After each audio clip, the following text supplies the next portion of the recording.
नमस्कार साथियों, मैं कुश कुमार सरल एग्जाम के यूट्यूब चैनल पे आपका स्वागत करता हूं। दोस्तों, लेकर आए बिहार बीपीएससी 4.0 से बनने वाले महत्वपूर्ण प्रश्न जो आपको इस वीडियो में मिलेंगे, और यह वर्तमान में डिटेल्स के साथ क्लास चल रही है भूगोल की। तो बिहार का भूगोल में आज हम बात करेंगे बिहार की नदी घाटी परियोजनाओं के बारे में, जो बिहार में वर्तमान स्थिति में मौजूद है। ठीक, तो जो भी मेरे नए दोस्त इस चैनल से जुड़ रहे हैं, चैनल को सब्सक्राइब कर लें, जिससे उनको पर डे आने वाली मेरी वीडियो का लिंक मिल जाया करे। और क्लास अच्छी लगे तो आप कमेंट करना ना भूलें, लाइक करना ना भूलें। ठीक, तो शुरू करते हैं हम बिहार की नदी घाटी परियोजनाओं के बारे में। तो जल प्रबंधन के उद्देश्य से बिहार में 3 बहुउद्देशीय परियोजनाओं का निर्माण किया गया है, और इन परियोजनाओं में बाढ़ नियंत्रण, सिंचाई प्रबंधन, जल संरक्षण, पर्यटन, परिवहन, ऊर्जा उत्पादन आदि को लक्षित किया गया है। ठीक, आगे बात करें बिहार में बहुउद्देशीय परियोजनाएं कौन कौन सी नदी पे हैं, तो सोन नदी पर है, गंडक नदी और कोसी नदी पे ये प्रमुख परियोजनाएं बनाई गई हैं। अब बात करें सोन नदी परियोजना की, तो सोन नदी परियोजना का निर्माण जो है 1874 में डेहरी रोहतास में किया गया था। यह बहुउद्देशीय नदी परियोजना बिहार की सबसे पुरानी एवं प्रथम नदी घाटी परियोजना है। तो अगर कभी प्रश्न पूछा जाए कि बिहार की जो पहली नदी घाटी परियोजना है किस नदी पे है, तो ये सोन नदी पे है, और इसका जो निर्माण कार्य है 1874 में हुआ था डेहरी नामक स्थान रोहतास में। ठीक, और डेहरी में बारून के पास सोन नदी पर बांध बनाकर 2 नहरें दोनों किनारों से निकाली गई हैं।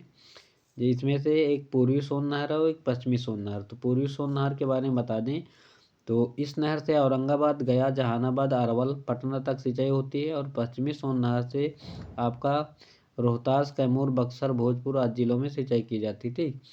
सोन नहर पर 2 जल विद्युत केंद्र है, डेहरी जल विद्युत केंद्र जिसमें 6.6 मेगावाट तथा बारून जल विद्युत केंद्र 3.3 मेगावाट स्थापित किए गए हैं। ठीक, नेक्स्ट है परियोजना गंडक बहुउद्देशीय परियोजना। तो गंडक परियोजना जो है भारत एवं नेपाल की संयुक्त परियोजना है, और इसका लाभ जो है बिहार, उत्तर प्रदेश एवं नेपाल को मिलता है। गंडक परियोजना के लिए 1959 में नेपाल के साथ समझौता हुआ था, और इस परियोजना का कार्य जो है 1960 में प्रारंभ हुआ। इस परियोजना के अंतर्गत भारत नेपाल सीमा पर भैंसा लोटन के पास गंडक नदी पर बांध का निर्माण कर जलाशय का निर्माण किया गया। यह बैराज बांध वाल्मीकि नगर के पास त्रिवेणी संगम के पास निर्मित है, और गंडक परियोजना में जलाशय से पूर्व एवं पश्चिम की ओर नहर निकाली गई है, जिसमें से पूर्वी गंडक और पश्चिमी गंडक है। ठीक, आगे बात करें, पूर्वी नहर 3 भागों में विभक्त है, जिसे तिरहुत, त्रिवेणी एवं दोन नहर के नाम से भी जाना जाता है। तिरहुत, त्रिवेणी एवं दोन नहर से पश्चिमी चंपारण, पूर्वी चंपारण, मुजफ्फरपुर, वैशाली आदि जिलों में सिंचाई की जाती है। पश्चिमी नहर जलाशय से नेपाल होकर निकलती है। नेपाल में सिंचाई के अतिरिक्त इनसे निकलने वाली सहायक नहरों से उत्तर प्रदेश में गोरखपुर, देवरिया एवं बिहार के सिवान, सारण में सिंचाई होती है। ठीक, और इस परियोजना के तहत पूर्वी नहर में 15 मेगावाट का जल विद्युत केंद्र स्थापित है, और इसी प्रकार का विद्युत केंद्र पश्चिमी नहर पर भी बनाया गया है। आगे बात करें कोसी बहुउद्देशीय परियोजना, बिहार का शोक जिसे बोलते हैं नदी को। तो कोसी परियोजना जो है भारत एवं नेपाल की संयुक्त परियोजना है। तो प्रश्न आपके बनते हैं इसमें कि कोसी बहुउद्देशीय परियोजना जो है किन 2 देशों के संयुक्त परियोजना है, तो आप बताओगे भारत और नेपाल की है। और इस परियोजना की स्थापना की बात करें तो 1953 में की गई, जवाहरलाल नेहरू पहले प्रधानमंत्री बने थे जब, और यह परियोजना 1954 में लागू हुई। इस परियोजना के तहत जो है हनुमान नगर बांध बनाकर नेपाल में जलाशय का निर्माण किया गया। यह परियोजना 1965 में पूर्ण रूप से तैयार हो गई थी। कोसी पर निर्मित जलाशय से पूर्व एवं पश्चिम की ओर नहरों का निर्माण किया गया। पूर्वी कोसी नहर, इससे अररिया, सुपौल एवं पूर्णिया आदि में सिंचाई होती है।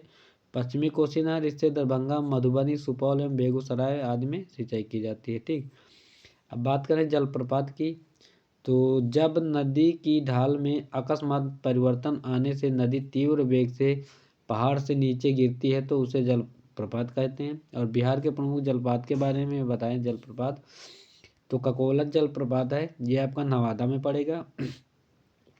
दुर्गावती जलप्रपात आपका रोहतास में सबसे ऊंचा है, याद रखना है। बिहार का सबसे ऊंचा जलप्रपात कौन सा है, तो दुर्गावती जलप्रपात है जो रोहतास में है।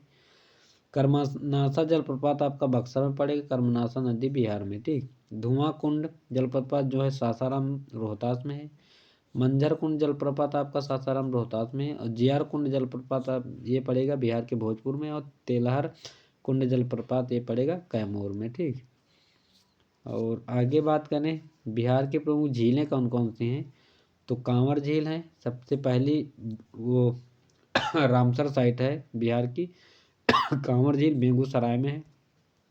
वर्तमान में 3 रामसर है, नागी और नक्के भी नए बनाए गए हैं।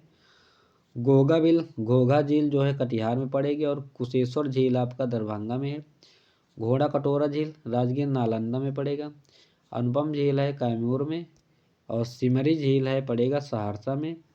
जगतपुर झील भागलपुर में है। मोती झील मोतिहारी पूर्वी चंपारण में पड़ेगा। सरैया मन आपका बेतिया पश्चिम चंपारण में। और पिपरा मन जो है मोतिहारी पूर्वी चंपारण में पड़ेगा। ठीक। अब बात करें बिहार की प्रमुख नहरों के बारे में, तो त्रिवेणी नहर जो है गंडक नदी पे लाभान्वित होने वाले क्षेत्र इसके अंतर्गत कौन कौन से हैं, तो पश्चिमी चंपारण, पूर्वी चंपारण, मुजफ्फरपुर, वैशाली। तिरहुत ये गंडक पे है। और दोन ये भी आपका गंडक नदी से बनाई गई है। पूर्वी कोसी नहर जो है कोसी नदी से अररिया, सुपौल, पूर्णिया इससे लाभान्वित होने वाले जिले हैं। पश्चिमी कोसी ये भी कोसी में है। दरभंगा, मधुबनी, सुपौल इससे लाभान्वित होते हैं सिंचाई के लिए। राजपुर कोसी नदी पे ये भी है। और सहरसा, मधेपुरा, बेगूसराय इससे लाभान्वित होने वाले जिले हैं। और पूर्वी सोन जो है सोन नदी पे है। औरंगाबाद, जहानाबाद, पटना, गया और अरवल इससे सिंचाई होती है। पश्चिमी सोन है सोन नदी पे। रोहतास, भोजपुर, कैमूर और बक्सर इससे लाभान्वित होते हैं। ठीक।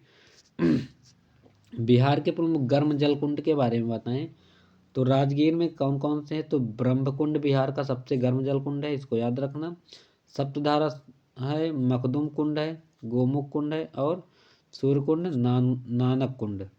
तो ये कुंड आपको राजगीर में मिलेंगे। मुंगेर की बात करें तो लक्ष्मण कुंड है, सीता कुंड है, रामेश्वर कुंड है, ऋषि कुंड है, जन्म कुंड है, भीम कुंड है, भीम बांध है, श्रृंगार ऋषि कुंड है, भरारी कुंड है और पंचतर कुंड है। ये सब आपके मुंगेर में है। और गया में अग्निकुंड आपके पड़ेगा। ठीक। तो आज के लिए बस इतना ही। आगे हम कल बात करेंगे बिहार की प्रमुख मिट्टी के बारे में। तो कल का वीडियो भी मोस्ट इम्पॉर्टेंट रहेगा। तो आज हमने आपको जलकुंड और प्रमुख नदी घाटी परियोजनाओं के बारे में इस वीडियो में चर्चा की है। और प्रमुख नहरें हैं उनसे संबंधित जो भी जिले लाभान्वित होते हैं उनके बारे में, झील के बारे में हमने सारा जो भी है जहाँ से जो झील प्रसिद्ध है उसके बारे में बता दिया है। तो यह वीडियो आपके लिए इम्पॉर्टेंट है और उम्मीद है कि वीडियो आपको अच्छा लगा होगा। क्लास अच्छी लगे तो कमेंट और लाइक करना ना भूलें। सभी दोस्तों तक शेयर करें। Thanks for watching this video. Thank you.